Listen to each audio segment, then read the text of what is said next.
Le Caravage. La diseuse de Bonaventure.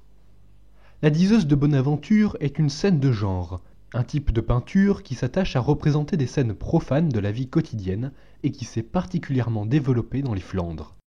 Alors que la peinture d'histoire occupe le premier rang de la hiérarchie des genres, la scène de genre, quant à elle, est située au milieu du classement.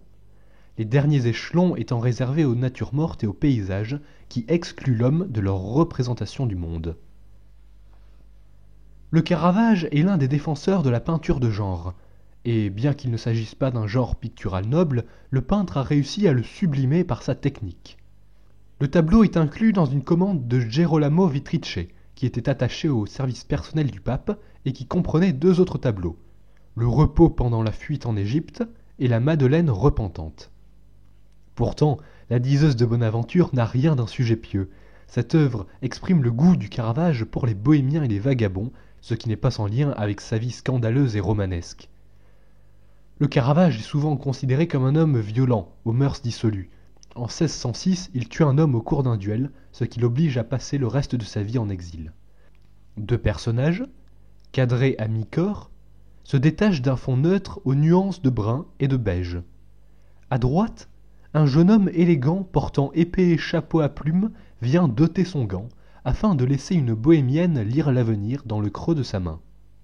La chiromancie, l'art de lire dans les lignes de la main, a longtemps été condamnée par l'Église, qui l'a considérée comme une science occulte au même titre que la nécromancie par exemple. Ce n'est qu'au XVIIe siècle que cette pratique perd sa sinistre réputation, notamment grâce à la parution d'un traité de chiromancie rédigé par Aristote.